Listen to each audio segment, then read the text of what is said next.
Hey guys, welcome to Gentlemen of Leisure. We're here to support you living a joyful life, discovering whatever you're passionate about. And there's only one way to do that, and that's by having financial freedom. So we talk about financial freedom on this channel. We talk about pursuing your passions, whether it's hunting, fishing, flying. If that's you, you know what to do. Hit the subscribe button. Today we're talking about how do you arm yourself, because if you have all this money, right, and you're rolling around, the last thing you want to do is you want to be lackadaisical about it. You want to set yourself up that you can defend yourself, or in a scenario where, let's say, the world falls apart, you want to be able to hunt for food. So today we're going to discuss sort of four different types of arms. We're going to discuss the handgun, the shotgun. We're going to discuss the AR-15, and then we're going to discuss hunting rifles. And to do that is the expert that way, which is Mario. He's a Marine infantry officer. He's got years and years of experience shooting, and he's going to take us through those four weapons. Then we're going to dive into each one. So Mario, let's get started. Okay, so when we get into rifles and shotguns, there's lots of options. Talking about pistols, there's one pistol I recommend, and it's the only pistol I recommend, the only pistol you should ever own, the best pistol in the world. All pistols should be this one pistol, and that's a Glock 19 Generation 3. Okay, there we go. I got it up right there. Yeah, that is the best pistol that's ever been made. It's simple. It's everywhere in the world you can find parts for this. If a company is going to make a pistol holster, if they're going to make one pistol product, they're going to make it for a Glock 19. It's the most common pistol in the world. It shoots a 9mm projectile. It's got commonality. It's got parts commonality with a lot of the generations. The same magazines work across the line in Glock 19s. That's just a wonderful. They'll never stop making that pistol. They'll never stop making parts for that pistol. It's a wonderful combat pistol, and it's the only pistol I'd recommend. I think there are nicer pistols to shoot on a range when everything is working well, like a 1911 that's like a high end. I mean, we're talking $2,000, $3,000, $4,000 high end 1911s, like Wilson Combats or a Wilson Combat 1911, is got a great trigger. Right there, 1911. Yeah, I used to have a 1911, a Wilson Combat 1911. I got rid of it. It's a gun that works when everything is perfectly oiled and everything's. It's just not. It's a huge gun. That's a massive handgun. It's not very concealable. That's a full size 1911, hand built in Arkansas by a guy named Bill Wilson. Makes really, really high end 1911s. It's a extremely wonderful gun to shoot on a range.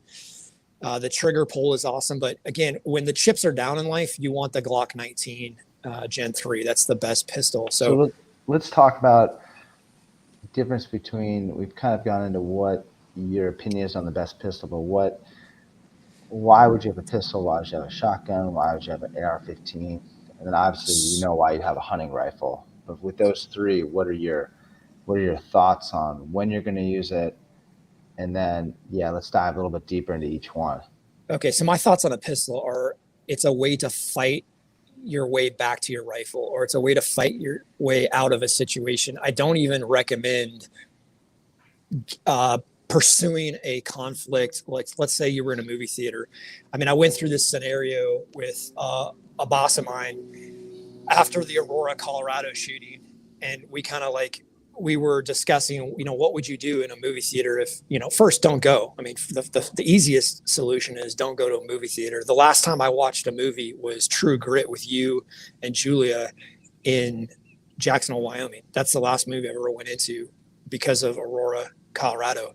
However, if you were in a movie theater and you got into an active shooter situation, and you were armed, you had your Glock 19 Gen 3, you could fight your way back to your vehicle and leave. You could fight your way out of the situation to get back to safety, or to get away from the situation. A Walmart, a movie theater, a convenience store. It's a way for you to get away from the situation and fight your way out. So it's a way to pull out. Again, you can't walk into a gas station with an AR-15 in most states. You can conceal a Glock 19 very easily.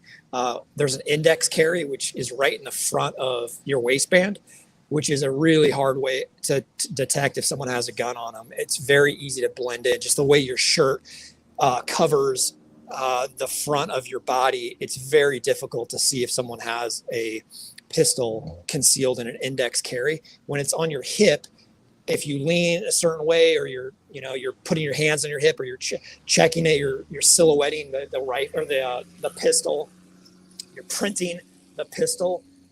It's a little bit easier to see if someone's carrying a pistol, but it's so much easier to conceal a pistol than it is a long gun. So that's why people carry concealed pistols. It's just an easy way to conceal it, but it's underpowered for everything. A Glock 19 Gen 3 9mm pistol, it's massively underpowered for everything you want to shoot at in this world. However, it's concealable and you can fight your way back to your rifle. So that's kind of why you would want to have a pistol in a difficult situation. So also to kind of build on top of what you're saying, the deal with the pistols is, the size is that big. You can carry it with you. You can conceal it. It's easy. It's easy to carry around versus like having a shotgun on you, which is heavy. You have to carry it around. You have to take it through doors. So a pistol is going to be great for sort of an everyday carry if you have a concealed carry. Now, yeah, when you're going to the gas station, when you're going to Walmart, Costco, put your pistol on, strap on your pistol, and be able to fight your way back. In your bedroom, if you hear a loud noise at 3:00 in the morning and you're going to go investigate that, it's much better to grab your shotgun and a flashlight than it is a pistol. A pistol is very difficult to shoot and very difficult to get good at. You need to spend a lot of time, buy a Gen 3, a Glock 19 Gen 3, and 3 cases of ammo, and go to the range every Saturday morning. And you'll get good at it eventually, but it's much more challenging. In an hour, you can get good at a shotgun. It'll take you years and years and decades to get very proficient with a pistol. So if you're in an area of your house or your life where you can have a shotgun available, like your bedroom or your house, that's a much better self-defense weapon than a pistol. A pistol is much more challenging to use. It's just you're gonna get some negative attention walking into a Walmart if you're carrying a shotgun as your self-defense weapon. Yeah, exactly. So the smaller you go, obviously you're gonna have to be more accurate with it because it's a smaller round, but you can carry it with you because it's lighter, right. It's more mobile. But the larger you go, like a shotgun, it's gonna, whether you're doing buckshot, which is like 8 pellets to I think a shell, or you're doing birdshot, which is hundreds of pellets to a shell or more, you're gonna have the thing's gonna spread out, so you can cover a wider range. Under duress, shooting a pistol is very difficult. You're going to miss. There's stories of guys that have been in a gunfight in like elevators or stairwells where they're a couple feet away from each other and they didn't shoot each other. They missed. I mean, it's shooting a pistol under duress is very challenging. To calm yourself down, find the front sight post, and slowly squeeze. Get a good, slow, steady squeeze of the trigger, and put a round on target at 7 yards, at 4 yards, at 3 yards under duress. You see a lot of people missing. I mean, there's tons of YouTube. There's a guy named Donut Operator who's a police officer. Now he just runs a YouTube channel. A great young man. But he just breaks down active shooters. I mean, there's a ton of things caught on camera nowadays, and you'd be surprised how many. I mean, it's how difficult it is to shoot and hit a target under duress with a pistol. A shotgun, it's hard to miss at 3 yards with a shotgun. It's hard to miss. I mean, you literally don't need to find the front sight post at 3 yards to hit your target. Like, point it in the direction of your target, and you're going to have probably effective rounds, especially with birdshot.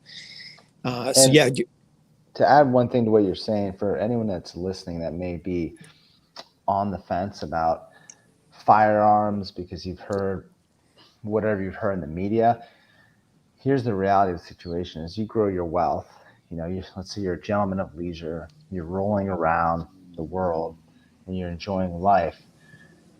The biggest deal with weapons is not even having a weapon. People don't realize that. You can do a lot more without a weapon. It's your mindset. It's not putting yourself in these situations. But if you view weapons as like, ooh, I don't want to get near them. I don't want to touch them. Oh, they suck. Oh, screw you.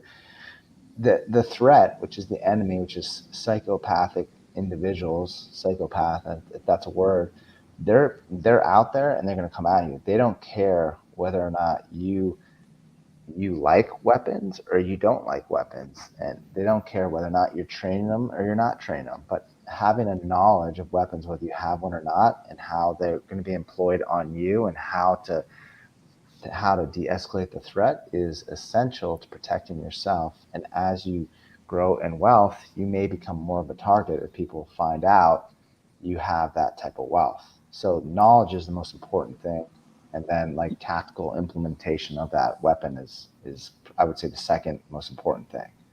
Yeah, I'll support that with two quick stories. One's a story you relayed to me about Benjamin Netanyahu and Benjamin Netanyahu, and the other one is Bill Gates. So I've spent time in Del Mar Beach, California, which is just north of San Diego, downtown San Diego. Bill Gates has a house there. Three occasions, I've seen armed security dudes. I mean, burly SF, ex Navy SEAL type guys standing outside of Bill Gates's house, armed for bear. You relayed a story to me when Benjamin Netanyahu did he come into Thomas Keller's restaurant in LA or some other restaurant? Yeah, it was when Bouchon Bistro was still a functional restaurant in LA. He came into the restaurant and they basically shut down the whole restaurant for him and Okay, so other I residents there. name your wealthy politician, Mike Bloomberg, Barack Obama, Bill Gates, whoever it is in the world, Nancy Pelosi, whoever hates firearms the most, Diana Feinstein, whoever hates weapons the most. If you actually got to spend a few moments of your life with that person, you would realize they don't go anywhere without big ex-military dudes that are loaded for bear. Exactly. So the the number one thing to understand, guys, is as you, I guess, work higher in the social chain, as you create this life of leisure. And when we say leisure, what we mean is from the Urban Dictionary, it's like you have financial assets that give you passive income that support whatever lifestyle you're out to create. And it's not like you're just a slothful leisure where you're just like slumbering around. It's a good mix between work and leisure. Those two both come together. You're managing your assets, you're managing your health. You're like, for example, we're going to do a whole, I haven't told you about this yet, but we're going to do a whole podcast on how to avoid the dumpster, that belly dumpster that I see. I mean, I literally, going off on a tangent. I mean, I literally see the dumpster just showing. I mean, see it. I see the growth of the dumpster. You see like a 20-year-old man, How much of that is related to alcohol, Warner? huge amount. Like I see this guy, like for example, I was on TikTok, which is I wouldn't recommend wasting too much time on TikTok. It's funny, but I see this Mexican dude, and I forget his name, but he's like lives on a ranch, and he's always cooking and drinking, and he's like looks like he's 20 or 30, but you can kind of see a little bit of the dumpster if I'm developing like this. This is what you see in your 30s, and you get to 40, and I'm talking about when you're looking at the belly, you see that T-shirt, the 50s, 60s. By 50s and 60s could be calcifying, those hard dumpsters. But the point is, you want to avoid that belly dumpster. Let's call it the belly dumpster. You Yeah, want if you're to standing up, if you're a dude and you're standing up and you look down and you can't see your dick, you got to push back from the table, get back in the gym, and stop drinking. Stop drinking alcohol. Get rid of alcohol. The last sip of alcohol I've had was in April, and I'm not. I love to drink wine with Warner when we see each other when we cook a good meal, but we didn't have anything. Fourth of July weekend, we had zero drinks. Yeah, and that's and in the past, it's not. I used to be an absolute animal when it came to drinking. Like every weekend in the military, in college, I would look forward to like lots of drinks, and then I realized that performance, physical, mental, financial, and drinking aren't linked together, and the same goes for firearms. So Oh yeah, so let's tie this back Yeah, in. go ahead. I got a buddy who's at the FBI HRT. He's on HRT. I'm just going to name his name because I'm very good friends with this guy, Rory Pointer. He was a recon Marine in the reserves. He was an infantry officer in the reserves. He started his career in law enforcement on the Peoria SWAT team. His dad was the chief of police of Peoria. He became a special agent in the FBI. He was stationed in Asheville, North Carolina. He was on the SWAT team for Charlotte. Took him a couple years to get on HRT. I've traveled extensively with this gentleman on ski vacations and around different events for the military. I've never seen Rory drink more than one drink at a time, like in a night, an entire night. I've seen Rory have one drink while he's armed. I've never seen him have a second beer, second cocktail, second glass of wine. I've been out to steak dinners in Vail, Colorado with him. I mean, places where bottles of wine were just showing up, bottles and bottles of wine. He had the same glass of wine the entire night, and he sipped on it very slowly the entire night. So when you're mixing firearms and alcohol don't mix well. And not to mention, what people don't realize is, like, this is something that I had a hard time sort of coming to grips with. Physical performance and alcohol, I can't even see my hands, but physical performance and alcohol don't don't go together. It's a hard thing for a lot of, because let's think about it for a second. This on another little segue. If you're, and this is all part of Gentlemen and Leisure. This is why we sort of rebranded the channel from Red to Black Podcast to Gentlemen and Leisure, because we want to talk about financial freedom and living well. And another, people have a tendency, and I see it a lot with my parents. They think living well is drinking a lot, and it's not, because what happens when you drink, and people, and I mean, you go on YouTube and they're like, well, I can drink and stay in shape. Well, yeah, you can, but your insides are going to be rotting out, because what's happening is every time you drink, alcohol is a toxin. Your liver is going to stop processing every other mineral in your body to deal with that alcohol, and it happens instantaneously. And if it can't, if there's fat and calories coming in, they're going to immediately get stored as fat, because your liver is jamming up, putting everything else in stop to deal with that alcohol. So if you're drinking alcohol, it's not only going to have an impact on you that day, it's going to have an impact on your sleep. It takes you about a few hours to process one drink, and it's going to have impact on your ability to think when you're, armed up with a firearm. And that's very important, because you want to be in a clear mind, because employing a firearm is not only, thinking about the situation you're in, the tactical use of it, but it's also the ramifications of, is there someone else in the environment? Did I use proper show of force, or not show of force, escalation of force? Did I assess the situation correctly? So alcohol, in our opinion, what we found is, like, do a drink once or twice a month. It'll help your mental fitness, your physical fitness. It'll help everything. And it takes time to get there, as we grow up in a society where you see, like, I don't know, Ocean's 11 or James Bond. He's just like slinging back drinks, but he's ripped out of his mind. He's shooting. It's a lie. It's a lie. The guys that are in really good shape, majority of them are not drinking a lot.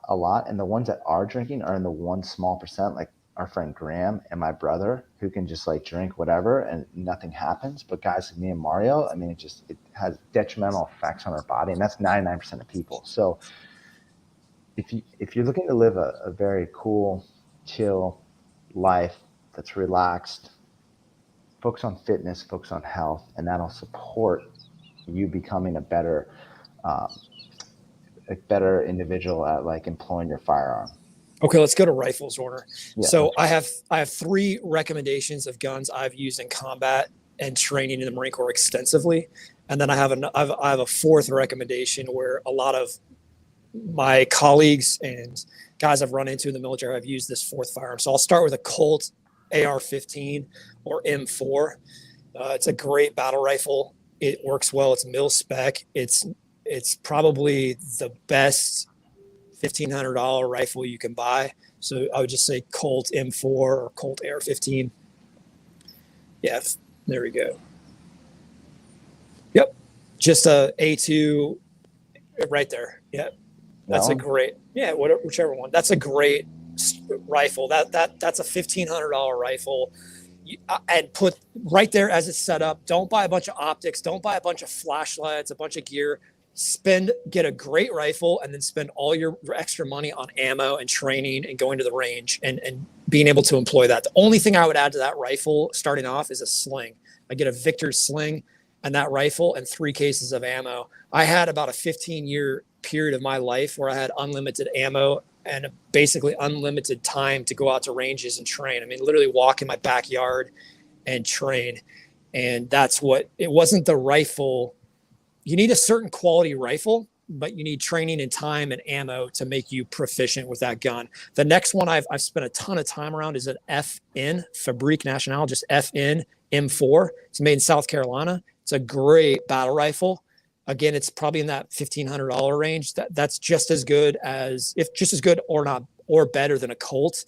It's not as, the brand isn't as popular, but people don't know about an FN, but their magazines are great. Their sights are great. That is a great battle rifle. I've used that rifle. I've shot more rounds through that rifle than any of the other rifles. I own a Colt because I have some like connection to the brand, and it's the first gun I had in the Marine Corps, first rifle I had in the Marine Corps. But that FN I've used actually more. The last one I have experience with, personal experience with, is a great rifle, is a SIG 516. They make a bunch of different models now, but that was an extremely well-made AR-15. You can buy these. These are very reasonably priced. That's a great gun. That everything on that gun works together. It's slightly different than the first two, the Colt and the Fabrique Nationale FN, in that it's the gas system. It's a piston-driven gas system. It's a little bit heavier, a little bit more reliable, but a little bit heavier. It's not a gas impingement. It's a gas piston. And then the fourth one I would recommend is a Daniel Defense. And I think, Warner, you're going to order one of these today or tomorrow and have it shipped to Wyoming. So yeah, Daniel Defense DD M4, and I think it's version 7 they're on right now. This is the rifle that SOCOM uses, Navy SEALs use this, Army SF. This is a very well-made hammer forged barrel. This is on the level of a custom rifle. They're produced in Georgia, and they are extremely reliable. They've been battle tested. They've been all over the world in Iraq and Afghanistan for many years. Battle tested. Is this what you used to look like here? Minus the beard, but yeah, we used to go pretty hard for. Was that your look? The 80s Oakley single blade shades on the front. Yeah, that's that shoulders all bowed up like that, ready to just roll. I mean, that looks staged, but so you don't walk around like that when you're in the Marines with your shoulders all up like that the whole time flexing. It looks to me as Hollywood stage, but it's I mean, that rifle right there is excellent. It's got a very good reputation in the special forces community. And one thing we didn't talk about, which is really important, Mara's way more an expert in this than me, but from being a pilot, I can kind of extrapolate on a lot of things. The difference between weapons is distance. That's one of the most important things. Like a pistol, you have you can be accurate out 25 yards, right? But yeah, on a perfect day with perfect weather, if you're very calm, yes, you can hit a 6 or 8 or 10 inch circle consistently at 25 yards. Yeah, and then a shotgun's like 10 yards. I mean, if obviously you're shooting bird, it goes a lot higher, it spreads out more. But for an individual, right, 10 yards in a shotgun, and then now you're into. So the pistol and the shotgun are really like short distances. One's for mobility, as we discussed before. Shotgun's more interior defense, or if you have in your car, wherever you're carrying that heavier thing in some sort of a car, vehicle, or in a stationary place like your home, office. And then you have the AR-15, which is more like much more standoff distance. What, 1,500 yards? No. So we're talking mostly 200 yards. It's very effective. So that guy, I think, has an EOTech on his. That's like cheating. Iron sights, and we shot in the Marine Corps on the rifle range. But you can't get 500. we In the we prone went to 500 position, yards. Yeah, prone 500. Okay, max effective range. Yes, Warner. The max effective range is something like a little over 1,000 yards at an area target. At an area target. So we're talking about a vehicle or a bunker, or something that's more than a man size. But yeah, at the rifle range on a man sized target, we were going back to the 500-yard line and shooting at 500 yards on a rifle range and being able to consistently put effective rounds on a chest size target at 500 yards, which so is think of, again in the prone position. I would say think of like a AR-15s. You have a ranch. It's an acre or two. If you guys can, I mean, it's hard to picture. You go figure out what an acre is, but an AR-15 is going to be a lot better on an acre. If the guys come into your boundary of your property, then say a shotgun or a pistol. Shotgun or pistol, they're in and they're approaching you. But an AR-15 is going to be that more standoff distance, right? All right, so going back to the recommendation, if you're going to buy the best, get a Daniel Defense. It's got a flat top receiver on it, which is just a Picatinny rail that goes all the way from almost the muzzle to the back of the receiver. And I would recommend throwing iron sights on that rifle. But I why like why Sig. why would they want an AR-15 over a pistol if you don't know nothing about weapons? Well, one, it's easier to shoot. And like you said, you can create standoff and effectively fire a target at 200 yards easily, 200, 250, 300 yards in the prone position.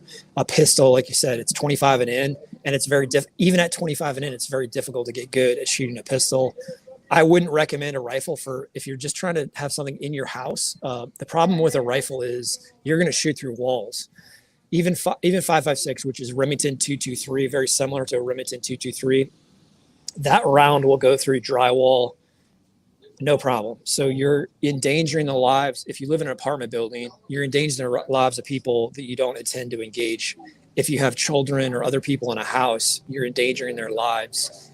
It could pass through a target, through a wall, and hit something that you don't intend So to that's a hit. that's a really good point. So like pistols and shotguns are in tight places inside, maybe in a traffic jam, so you don't want to crank a bunch of other people, but like tight sort of crowded spaces, whether it's walls or people, and then the AR-15 is more standoff outside, longer distances, less people.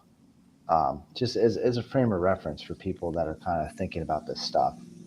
Each tool. It's like I cook a lot, and each knife it's got a different, and some have overlaps. But knowing the tools that you're using is essential. So when you maybe some guys may be listening to this and you're overwhelmed, just start taking it all in.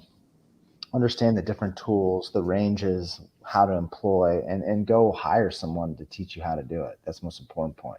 Yeah, spend your money on training. I do recommend iron sights and an EOTech. An EOTech changes, it makes that gun very easy. It becomes a video game. That makes that gun very easy to put effective rounds on a target with an EOTech. It's a holographic sight. If you click on that picture, Warner, that gentleman probably has a Just EOTech on there. click on that one. Yeah, it looks like a modern EOTech. It might be a different. If it's not, it looks like a holographic sight, but I definitely like iron sights. He probably has some iron sights, backup iron sights. It looks like he has an illuminator on the front. Pretty much it. Which is if you're running Like night vision, that front where his thumb is in the front receiver or the front part of that rifle. That's here you go, right here. That's the circle, and then up at the front of the pistol is like that's kind of the setup. all right. Let's go to shotguns, Warner. What's your recommendation? I don't have a lot of experience shooting a shotgun. I've done a I'm little I'm bit. I'm not an expert, but the what's been recommended to me is like the Remington 870 Express, because it's a very Remington is just a tried and true shotgun. It's Yeah. it's durable. The 870 Express is a little bit lighter. You And know, they've made millions and millions and millions of those. I like Benelli with the Argo system, but yeah, or it's just Remington Benelli. 870. Benelli. Oh, geez, guys, you better start lifting weights. Benellis are heavy. You want the Remington 870 Express is because it's got a composite sort of body. You can take it could. So here's the difference between a shotgun and um, breachers, you know, in the military use shotguns to go the breach. You can breach doors with a shotgun. They have things you can put on the front of the shotgun, like these little I don't know what you call them, but they're designed. I mean, shotguns are. I mean, you could beat someone over the head with a shotgun. Shotgun's like a bat. So shotgun's like your pit bull. I say. Very durable. Yeah, very durable. So I think you're talking about like a muzzle brake or Yeah, must. some Yeah, sort of like, yeah, you can actually use it as like in some sort of like riot control. They can actually just use the front of the muzzle as like a I device mean, to, you could use it to inf- you could use it to break through a wall. I mean, you could right, use inflict the pain or shotgun to glass. Yeah, being able to glass breach with it. wall door. Very durable. You can't mess up. You can't almost can't break a Remington 870, and they've made literally millions and millions of those shotguns. You put a police tube on it; it holds a bunch of shotgun shells in the police tube. So it's a tube that runs under the gun. Yeah, put in like 870 police tube. There you go. That's what I'm talking about. That little thing with the teeth on the front. Right. Um, So but that the second picture from the top on the left, Warner, that's a police tube. Down one. Oh yeah, there you go. Yeah, so that tube that goes all the way under the barrel is able to hold several shotgun shells. Yeah, that's a great home defense shotgun to keep. and it's composite. See, the handle's composite. Like, so that's when you're talking about weapons, like obviously old school weapons, that's going to be heavier because it's wood.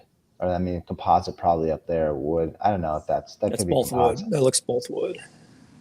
but that's probably veneer on top of that, which basically just means like in construction, it's just an overlay that's made to look like wood. Um, I think those are veneers on the slide, but it could be wood. It could be full wood, grain wood. But Yeah, you're it could gonna be. I'd recommend just a synthetic stock. like for home defense. I don't think you want your like you don't want your nice antique wood gun, which is like, oh god, I gotta get this thing up. A, 870 Express and other shotguns with composite bodies are lighter, so they're easier to get up. And the great thing about a shotgun is, like, from talking to dudes that are in the military, guys like you, I know, like, I've heard stories, SWAT guys telling me, and other dudes, as soon as you cock that, people are like literally diving out windows when they hear that. I mean, I think they have sound makers that mimic that sound, but when you hear that, thieves are like looking for the first wind of the time, because it's dark at night. They're trying to get their next fix, and they hear that, and Yeah. you literally, it's like rats going. It's like Keeping an 870 next to your bed is probably the best. And they're not that expensive, folks. They're pretty reasonable. That's probably the best. If you don't have a lot of time to train, you don't have a lot of experience with firearms, you're not using it recreationally.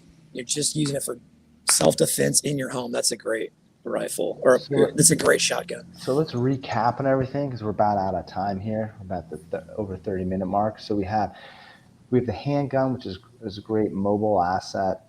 You can hide it, you can move with it efficiently, but it's very hard to employ. I mean, when I first was shooting on the range, oh my God, even if you like went like that, the round was way off. So very hard to employ. Then you have your AR-15, which is a more like medium distance, like outside, trying to keep people off from you. You don't want them into your personal space. Like I would say shotguns and handguns are in your personal space. And then with the AR-15, they're outside your personal space. You want to keep them out there. And then what was the third one? It was a shotgun, AR-15. Let me let him in. So I was just saying, handgun, shotgun, it's in the personal space, right? Because you want to think space. Right. And then you get your AR-15, which is It's outside. If you have to outside go your in personal between space. buildings, yeah, you had to run between a house and a garage, or your house and your neighbor's house. You got your AR-15 is a better rifle, or a better platform. A rifle is a better platform when you're outside houses. Inside a house, a shotgun is much better. Like I said, you're not going to shoot through walls with birdshot, and you don't have to find the front sight post. As it's not as important to find the front sight post on a shotgun as it is a rifle, a pistol. The barrel on a pistol, most like a Glock 19 is a tiny little barrel. So any little, like Moore said, any little movement's going to throw that round off. Yeah, so start thinking about, like, guys, the simple things to think about is how you're going to employ it, what's the environment you're in. Um, start just thinking about distances, start thinking about like different weights. One thing we didn't talk about is how the gun feels in your hand. That's really important. So maybe a Glock doesn't feel as well, and it may be the best pistol, like well-made pistol, but it may not feel well in your hand. So it's not going to be the best pistol for you shooting. So maybe you go to like a Sig or a Colt, whatever is, because that's a huge component too. What feels well in your hand, and but anyways, guys, I think that's about it for now. We could go on and on for hours. I mean, Mara's way more educated in this area than I am. I'm more educated in planes, food, and other things. So we both bring our experience together to give you how would we lead this sort of gentleman of leisure life, and security is a huge component. So guys, if you like this episode today, subscribe, share it with your friends and family. We appreciate your time. And any parting thoughts, Mara? Nothing to add, Warner. Appreciate Okay, the chat. okay, guys. See you on the next one.